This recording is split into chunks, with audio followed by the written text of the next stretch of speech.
बाई तुझा आशीर्वाद. आजच्या 9 जूनच्या भागामध्ये विवानने धन्याला चोराचा दगड फेकून मारलेला असतो. खरं तर तो अवनीलाच मारलेला असतो, पण धन्या तो वाद स्वतःवरती झेलतो. आपल्यासाठी याने स्वतःचा जीव धोक्यात टाकला म्हणून अवनीला खूपच अपराधी वाटतं. त्यानंतर अवनी इतकी काळजी घेते मनापासून त्याची, ते पाहिल्यानंतर दांगट कुटुंब खूपच खुश होतो. चंद्रकांत हॉस्पिटलमध्ये ICUमध्ये असतानाच महेश त्याला भेटण्याचा हट्ट धरतो आणि जेव्हा चंद्रकांतला तो भेटतो त्या भेटीनंतर बोलणं होतं. चंद्रकांत फक्त अवनीबद्दल बोलत असतो आणि अचानकच त्याची तब्येत खालावते. त्यानंतर त्यांच्या काळजाचा ठोकाच चुकतो आणि त्याची तब्येत तिकडे खालावताच इकडे अवनीला भयंकर स्वप्न पडले. पण प्रेक्षकांनो, आता चंद्रकांत जीवन मरणाच्या दारात उभे स्वतःच्या शेवटच्या घटका मोजतोय कळताच अवनी प्रचंड घाबरली आणि डायरेक्ट राजाला घेऊन तिच्या बाबाकडे जायला निघाली. पण आत्या आणि दत्तू काकाने गावात भलताच बोबाटा करून ठेवलाय की अवनी दुसऱ्याच दिवशी घर सोडून निघून गेली आणि अण्णा त्याला आताचा सुद्धा सारखा सरळ करतात ना दत्ता काकाला. भाग खूप छान आहे प्रेक्षकांनो, शेवटपर्यंत नक्की बघा. डांगटांनी विवानची चांगलीच वाट लावलेली असते आणि त्याला तेथून पळवूनही लावलेला असतो. पण विवान सूड घेण्यासाठी परत फिरतो आणि त्याने अवनीकडे भिरकावलेला दगड असतो तो वार मात्र धन्या स्वतःवरती झेलतो. धन्याचं आता डोकं फुटतं, रक्त यायला लागतं. अवनी पटकन त्या जखमेवरती हात दाबून धरते. पाण्या विवानला पकडायला जातो, पण विवान नेमका त्याच्या तावडीतून सुटतो. यशाला अवनी पटकन सांगते की हळद आणता का. यशा धावतच घरात जातो. अवनीला धन्याची इतकी काळजी वाटायला लागते, त्याच्या त्या जखमेवरती ती फुंकर मारत असते. धन्याला विचारते की खूप त्रास होतोय का तुला. यशादा इतक्यात धावत येतो, हळद घेऊन आलेला असतो. अवनी पटकन धन्याच्या त्या जखमेवरती हळद लावते, त्याच्यावरती फुंकर मारत असते जेणेकरून त्याला बरं वाटेल. आणि धन्या अगदी सुन्न होऊन जातो, कारण अवनी किती काळजी करते त्याची. पण अवनीला मनातच खूप वाईट वाटतं. का माहिती आहे? कारण ती मनात विचार करते की तो दगड विवानने मला मारला होता. मला वाचवण्यासाठी याने स्वतःचा जीव धोक्यात घातला. ही गोष्ट मी आयुष्यात कधीच विसरणार नाही. अवनी धन्याला जेव्हा विचारते की अरे तो दगड त्याने मला मारला होता, तू का मध्ये आलास, तेव्हा धन्या अचानकच म्हणतो की म्हणजे आपण एक फॅमिली आहोत आणि तुमचं रक्षण करणं हे आमचं कर्तव्य आहे. वहिनी, तुम्ही अजिबात काळजी करू नका. तुम्हाला आम्ही इथून पुढे काहीही होऊ देणार नाहीत. या दांगटांच्या या प्रेमाने मायेने अवनी अक्षरशः भारावून जाते. आता अण्णा तिथे म्हणतात की टोटल हॅपीनेस आहे आपल्या घरात. त्यावर पाण्या म्हणतो की अण्णा, हॅपीनेस ना डुलायला पाहिजे हो या घरात. अण्णा सांगतात की बघतोच आता कोण आपल्या घराला नाट लावायला येतं ते. तुम्ही काळजी करू नका पोरानो, मी आहे. अवनीला सुद्धा ते वचन देतात की सुनबाई, या घरात तू सेफ आहेस. इथून पुढे तुला कुठलाही त्रास होणार नाही. त्यानंतर यशोदा आणि पाण्या धन्याला घेऊन जातात. त्याच्या पाठोपाठ राजा आणि अवनीसुद्धा जातात आणि अण्णांचा आपला रोजचा कार्यक्रम पुन्हा चालू होतो. इकडे तोपर्यंत चंद्रकांतला हॉस्पिटलमध्ये आणलेलं असतं. त्याच्यावरती ट्रीटमेंटला सुरुवातही होते. चंद्रकांतला हॉस्पिटलमध्ये डायरेक्ट ICUमध्ये शिफ्ट केलेलं असतं. तिकडे महेश घरातल्यांच्या जीवात जीव राहिलेला नसतो. ज्या वेळेला नर्स बाहेर येते त्यावेळेला महेश चंद्रकांतच्या तब्येतीबद्दल विचारपूस करतो. पण चंद्रकांतची कंडिशन खूपच नाजूक असते. महेशच्या नजरेसमोरून अवनीच्या लग्नाचे क्षण जात नाहीत आणि त्यावेळेला तो चवताळून उठतो की अवनी, माझ्या बाबांना जर काही झालं ना तर तुला आणि त्या ड्रायव्हरला अजिबात सोडणार नाही, बरबाद करून टाकेन मी. मनातच त्याचा निर्धार होतो. इकडे अवनीला खूपच अपराधी वाटत असतं. ती स्वतःला दोष देते की सॉरी, हे सगळं माझ्यामुळे झालं. तरीही धांगड कुटुंब समजावतो की तुमच्यामुळे काही नाही. इतक्यात यशोदा पाणी आणि गोळी घेऊन येतो. धन्याच्या डोक्याला मलमपट्टी केलेली असते. अवनी पटकन त्याला गोळी देते. धन्या ती गोळी घेतो. त्यानंतर अवनी चेक करते की धन्याला ताप वगैरे तर आला नाही आहे ना. यशोदाला ती सांगते की नाही, ताप नाही आहे. त्यानंतर अवनी जेव्हा उठते ना, यशोदा तिच्या हातामध्ये पाण्याचा तांब्या देतो. अवनीला तो सांगतो की घ्या, रात्री आधीमध्ये लागेल ना पाणी. अवनी म्हणते की अहो तुम्ही कशाला आणलं, माझं मी घेतलं असतं ना. यशोदा म्हणतो की आता इथे 4-4 पुरुष असताना तुम्हाला कसं काम लावणार. अवनी तिथे राजाला विचारते की आपण इथेच झोपायचं आहे का. राजा तेव्हा सांगतो की नाही नाही, अहो तुम्ही इथे बाहेर कशाला, तुम्ही आत खोलीमध्ये झोपा ना. आणि राजा तिला खोलीही दाखवतो. अवनी जेव्हा आतमध्ये जाते ना तेव्हा राजा, यशा आणि पाण्या तिघांनीही ती सगळी तयारी जी होती ती सगळं काही काढून टाकलेलं असतं. अवनी फिरून अख्खी रूम चेक करते. रूममध्येच बेड वगैरे खूप छान असं तयार करून ठेवलेला असतो. बाहेर राजा आता झोपायला जाणार. यशोदा विचारतो की काय करतोयस. राजा सांगतो की इथे चटई टाकून झोपतोय. आता पाण्या त्याला समजावतो की तू ना तुझ्या झोपायला ना ब्रेक लाव. आणि ते आता रूममध्ये झोपायला सांगतात. पण राजा खूपच अवघड होतो. त्याला इतकं टेन्शन येतं. तो समजावण्याचा प्रयत्न करतो की कशाला, मी इथेच झोपतो ना. आणि आपल्या भावाभावांमधलं प्रेम वाढतं ना असं. आणि हा पण आजारी आहे की नाही. राजा फक्त बहाण्यावर बहाणे शोधतो, पण ते ऐकत नाही. पाण्यात जबरदस्ती त्याला रूममध्ये ढकलतोच. अवनी राजाला विचारते की तू इथे. तेव्हा राजा बहाणा करतो की नाही म्हणजे तुम्हाला काही हवं आहे का, ते विचारायला आलो होतो. अवनी सांगते की नाही. राजा दरवाजापाशी जातो आणि परत फिरतो. नक्की ना, काही हवं नाही आहे ना तुम्हाला. अवनी पुन्हा क्लिअर करते की नाही. त्यानंतर अवनी स्वतः प्रश्न विचारते की पण एक मिनिट, हे छत. त्यावर राजा आता तिला समजावतो की नाही नाही, इमारत जरी ब्रिटिशकालीन असली ना तरीसुद्धा चांगलं आहे सगळं. तुम्ही टेन्शन घेऊ नका, तुम्ही निवांत झोपा. अवनी अचानक विचारते की हा दुधाचा ग्लास का इथे ठेवला आहे. त्यावेळेला राजाच्या लक्षात येतं की हा आगाऊपणा पाण्या आणि यशोदाचाच होता. आता काय बहाणा करायचा. सुरुवातीला तर त्याची बोबडी वळते खरे, पण तो दुधाचा ग्लास हातात घेताच त्याला आयडिया सुचते. अवनीला तो सांगतो की काय आहे, मला झोपायच्या आधी रोज 1 ग्लास दूध प्यायची सवय आहे ना. आणि एका दमात तो अख्खा ग्लास रिकामा करतो.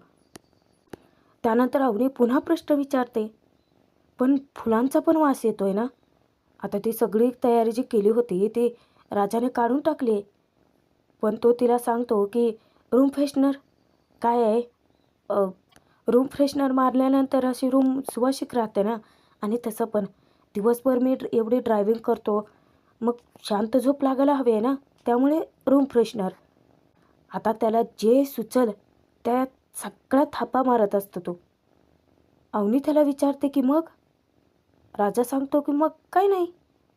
पण अवनी मनातच विचार करते की हा सतत इथे का घुटबळतोय.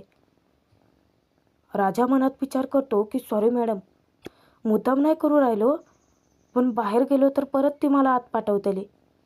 त्यानंतर राजा अवनीला आता बेडवरती बसायला सांगतो. पण ज्या वेळेला अवनी जाऊन बसते ना तर जोराचा आवाज येतो. अवनी घाबरून डुचकून उठते. राजा सांगतो की काय नाही काय नाही, काय आहे जुना जरी असला ना तरी अजून त्याची पडायची हिंमत झाली नाही आहे. बसा बसा निवांत बसा, काही होणार नाही. त्यानंतर अवनी हळूवार अलगवत बसते बेडवरती. पण आता तिला सुचतच नसतं की राजा का इथे घुटमळतोय. पण त्यानंतर राजा स्वतःच सांगतो की ठीक आहे जातो मी, गुड नाईट, टेक केअर, शुभरात्री. जेव्हा तो बाहेर जातो अंदाज घेतो सगळे झोपलेत. आणि त्यानंतर गुपचूप जाऊन तो धन्याच्या शेजारी झोपतो. त्यानंतर अवनी रूममध्ये आता असते. ते आतून कडी लावण्याचा विचार करते, पण तिथेही मोठा प्रॉब्लेम, दरवाजाला आतून कडेच नसते. तिला आणखीनच टेन्शन येतं. पुन्हा तिला स्वतःच्या सेफ्टीचा प्रश्न वाटायला लागतो. इकडे महेश अस्वस्थ असतानाच अचानक डॉक्टर बाहेर येतात. मग सगळेच जण डॉक्टरांकडे जातात. महेश पुन्हा डॉक्टरांकडे चंद्रकांतच्या तब्येतीबद्दल चौकशी करतो. डॉक्टर सांगतात की त्यांची कंडिशन खूपच क्रिटिकल आहे. हे बघा, आधीच त्यांना हार्टचा प्रॉब्लेम होताच, पण आता शुगर लेवल आणि ब्लड प्रेशरसुद्धा वाढले. आणि या अशा सिच्युएशनमध्ये त्यांच्या मनावरती ताण येईल अशी कुठलीही गोष्ट करू नका, कारण त्याने त्यांना हार्ट अटॅकसुद्धा येण्याची शक्यता आहे. तेव्हा त्यांच्या काळजाचा ठोकाच चुकतो. महेश हट्ट धरून बसतो की मला बाबांना भेटायचं आहे. डॉक्टर सांगतात की ठीक आहे भेटा, पण काही बोलू नका, फक्त दुरून तुम्ही बघू शकता. आणि डॉक्टर हे सांगून निघून जातात. महेश त्याची आई आणि स्वातीला घेऊन ICU रूममध्ये जातो. इकडे अचानकच धान्याचं डोकं दुखायला लागतं म्हणून धान्या उठतो आणि उठल्यानंतर तो घाबरतोच की, कारण त्याला त्याच्या 2 पायाच्या जागी अजून 2 पाय दिसत असतात. आता तो सगळ्यांचे पाय मोजतो. आता तिथे 4घी जण हजर असतात. 8 पाय कसे काय झाले? तो स्वतःच्या पायाकडे बघतो तर त्याच्या शेजारी 2 पाय असतात. विचार करतो की मला 4 पाय. आणि त्यानंतर जेव्हा तो बाजूला बघतो, पांघरून काढतो तर राजा तिथे झोपलेला दिसतो. आता धान्याला प्रश्न पडतो, राजादा इथे काय करतोय? आणि तो पाण्याला उठवायला जातो. पाण्याला तो आता हलवून उठवतो, पण पाण्या काय उठायचं नावच घेत नाही. मुद्दामच तो पायलसारखा बोलतो, पानू जेवलास का? पाण्या इतकं चिडतो त्याच्यावरती की डोळे चोळत उठतो. धान्या त्याला दाखवतो की तो बघ राजादा. पाण्या म्हणतो की हा काय करायला इथं? त्यानंतर पाण्या आणि धान्या दोघंजण मिळून यशोदाला पण उठवतात. धान्या आता यशोदालाही दाखवतो की राजा इथे झोपलाय. ते सगळेजण राजाच्या भोवती घेराटं घालतात आणि राजाला उठवतात. राजाला ते विचारतात की तू काय करायला इथं? राजा झोपेत असतो. चिडून बोलतो की काय करायला म्हणजे? झोपलोय दिसत नाही आहे का? आज झोपू द्या रे मला, खूप थकलोय मी. पाण्या विचारतो की इथं काय आहे? राजा म्हणतो की काय आहे, जमीन आहे, छत आहे, सगळंच आहे. पाण्यात चिडतो, आम्ही काय मस्करी करतो इथं? राजा विचारतो की का सुरू कोण केले? यशोदा शांतपणे विचारतो की राजा, अरे इथे काय करतोयस तू? तुझी बायको तिकडे वाट बघायला असेल ना? त्यावर राजा आता ओघाओघात बोलून जातो की काय नाही, त्यांना स्पेस हवी होती, ती स्पेस मी देतोय. ते तिघेही एकमेकांच्या तोंडाकडे पाहून विचार करतात, स्पेस हवी होती. राजा आता खाडकन झोपेतून जागा होतो आणि त्यानंतर परत त्यांना घरातल्यांना समजावायला लागतो की दादा आपली सिच्युएशन समजून घे ना यार. तुला माहिती आहे ना की त्या कोणत्या मनस्थितीत घरात आलेत. अरे त्या स्वतः मला म्हणाल्या की मला थोडीशी स्पेस हवी आहे म्हणून मी आलो ना बाहेर. यशोदा विचारतो की त्या स्वतः म्हणाल्या? राजा सांगतो की यशोदा, अरे इतक्या दुःखी कष्ट आहेत त्या, जाऊ दे ना, दे ना विषय सोडून. त्यानंतर राजा हा धान्याला पाणी आणायला सांगतो, पण यशोदा स्वतःच पाणी आणण्यासाठी जातो. आता धान्याला उत्सुकता लागून राहते. तो राजाला विचारतो की राजादा तुझी लव्ह स्टोरी कशी होती सांग ना. नाही म्हणजे तिचा बाप एवढा श्रीमंत, तू इतका गरीब, ती इतकी शिकलेली, तू असला गणमन, नक्की जुळलं कसं तुमचं? राजा त्याच्यावरती डाफरतो की धान्या भाऊच आहेच ना माझा. धान्या त्याला सांगत असतो की राजादा मला पण ना तुझ्यासारखं पळून जाऊन लग्न करायचं आहे, म्हणजे एकदम फिल्मी. ते नेमकं यशोदा ऐकतो आणि त्याला चांगलाच झापतो. ए, पळून लग्न करण्याचा विचार पुन्हा नको या घरात. पाण्या मार ह्याला ना असंच पाहिजे, मार. त्यानंतर पाण्या धान्याला इतकं फटके द्यायला लागतो ना, धन्या चिडचिड करतो की राहू देत, मला लग्नच नाही करायचं आहे. तसं पण आता एक सून आले ना या घरात, मग 4-4 सुनांची काय गरज आहे? त्यानंतर राजा समजावायला जातो की धन्या तसं नाही, आपण 4 भावंड आहे की नाही, मग 4 सुना नको आहेत का? तरी पण आता धन्या रुसून बसलेला असतो. मग राजा त्याला हसवण्यासाठी विचारतो की पाण्यादाना मारले ना, आणि तो स्वतः जाऊन पाण्याला चोपायला लागतो. धन्या बी मिसळतो. तिघे इतके वाद घालत असतात. यशोदाला पार रडकुंडीला सांगतात. यशोदा त्या तिघांनाही बाजूला करतो आणि ओरडतो की काय करताय, झोपले असतील ना त्या, गप्प बसा ना जरा. त्यानंतर यशोदा परत एकदा राजाला अवनीला बघायला सांगतो. राजा म्हणतो की यशोदा जाऊ देत ना, झोपल्या असतील त्या, कशाला उगाचच. पण यशोदा सांगतो की अरे उलट त्यांना स्पेस देण्याची नाही, त्यांना आधार देण्याची गरज आहे. त्यांना त्यांच्या आईवडिलांची आठवण येत असेल तर, त्या झोपल्या नसतील तर जा ना, जाऊन बघून ये ना एकदा. आता यशोदाचा शब्द राजाला मोडवत नाही आणि म्हणून तो भस्कन अवनीच्या खोलीत काय शिरतो. अवनी टचकते. राजा सांगतो की घाबरू नका, मी आहे, तुम्ही झोपला नाहीत अजून? अवनीवर छताकडे बघते आणि पुन्हा विचार करायला लागते. राजा समजावतो की हे बघा, मी मग म्हणलं ना तुम्हाला, काय इथल्या सगळ्या वस्तू जुने आहेत पण सगळे एकदम मजबूत आहेत, तुम्ही टेन्शन घेऊ नका म्हणलं ना, तुम्ही बिनधास्त झोपा. त्यानंतर अवनी सांगते की दाराला कडी नाही आहे. राजाला आता लक्षात येतं. राजा सांगतो की हां, ते बाहेर ना आहे कडी, आतून नाही आहे. पण काळजी करू नका. आजचा एक दिवस प्लीज ॲडजस्ट करा ना. मी उद्या बघतो ना त्याचं दुरुस्तीचं काम. अवनी म्हणते की नाही ॲडजस्ट करेन मी, पण आता राजाला लक्षात येतं की अवनी का घाबरते तिथे झोपण्यासाठी. आणि तो शांतपणे अवनीला बसायला सांगतो. समजावतो की हे बघा, तुम्ही खरंच काळजी करू नका.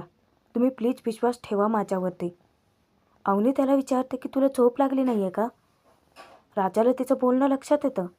तो म्हणतो की नाही जातोच आहे मी, पण एक सांगू का तुम्हाला? तुम्ही असा विचार करू नका की इथे 4 अनोळखी पुरुष आहेत. हा विचार करा तुम्ही की एक राखणदार बाप आणि 4 पहारेकरी पोर आहेत. विश्वास ठेवा प्लीज आमच्यावरती. तुम्हाला काहीही टेन्शन नाही आहे. तुम्ही सेफ आहात इथे, असं सांगून तो निघून जातो. मनातच अवनी विचार करते की तुझ्यावरती पूर्ण विश्वास आहे म्हणूनच तर आले ना इथे. आता ती आपलं अंग बेडवरती टाकून देते. झोपून विचार करते की आई बाबा कसे असतील, ठीक असतील ना, की माझ्यासाठी तळमळीत असतील.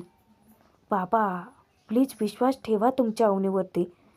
तिने काहीही चूक केलेली नाही आहे बाबा. अवनी मनातच विचार करून खूपच हताश होऊन जाते. ICU रूममध्ये महेश आणि आई जातात. स्वाती बाहेरच थांबलेली असते. आईला राहवत नाही आणि ती चंद्रकांतच्या डोक्यावर जेव्हा हात टेकते ना, तेव्हा तो डोळे उघडतो. तो त्यानंतर ऑक्सिजन मास्क काढतो आणि त्या दोघांनाही बोलायला लागतो. पुन्हा त्याच्या तोंडून फक्त अवनीचं नाव बाहेर निघतं. त्या दोघांनाही तो सांगतो की अवनीने ठीक केलं नाही आहे. माझी प्रतिष्ठा, माझा मान सगळं तिने धुळेला मिळवले. उद्या कधी तर मेलो ना मी, तर माझ्यासाठी अश्रू काढायलाही तिला येऊ देऊ नका. अवनीने खरंच बरोबर नाही केलं आहे. तिच्यासाठी मी कायमचा मेलोय. महेश, आई दोघेही समजावत असतात की अहो काय बोलताय तुम्ही, तुम्ही त्रास करून घेऊ नका ना. पण अचानकच चंद्रकांतची तब्येत बिघडते. त्यांना काही सुचत नाही. महेश पटकन डॉक्टरांना हाक मारतो.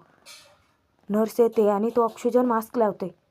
डॉक्टर आता त्या दोघांनाही ओरडतात की मी काय सांगितलं होतं तुम्हाला फक्त जाऊन बघा म्हटलं होतं ना. त्यांच्याशी बोलू नका, त्यांची खरंच नाजूक आहे कंडिशन. महेश सांगतो की डॉक्टर प्लीज बघा ना, बाबांना काही होणार तर नाही येणार नाही, त्यांना काही झालं ना तर मी. डॉक्टर शांतपणे समजावतात की तुम्ही बाहेर थांबा, मला माझी प्रोसिजर प्लीज करू द्या. त्यानंतर ते दोघेही बाहेर निघून जातात. नर्स पटकन चंद्रकांतला एक इंजेक्शन देते जेणेकरून तो शांतपणे झोपेल. इकडे चंद्रकांतची तब्येत काय बिघडते, तिकडे अवनीला चंद्रकांतबद्दल भयानक स्वप्न काय पडतं आणि ती झोपेतून खाडकन जागी होते. प्रचंड घाबरून जाते की असं विचित्र स्वप्न मला का पडलं असेल. आणि प्रेक्षकांनो, आजचा भाग इथेच संपतोय. पण तुम्हाला एक सांगू का, आपण जो ट्विस्ट टाकला होता सेम तसंच घडतंय. अवनीला आता चंद्रकांतबद्दल कळतं. अवनी, राजा दोघेही देशमानेच्या घरी जातात. पण प्रेक्षकांनो तिथे मोठा राडा होतोय आणि अवनी आता दुसऱ्याच दिवशी घर सोडून पळून निघून गेली. म्हणून आता दत्ता काका सगळ्या माणसांमध्ये अण्णांचा पान उतारा करतो. आता पुढे नक्की काय घडत जातंय ते ट्विस्ट तुम्हाला मिळत जातील प्रेक्षकांनो. पण प्लीज ते ट्विस्ट बघा, कारण सेम जसंच्या तसं घडतंय. आणि आपल्या चॅनलला सपोर्टसुद्धा करा.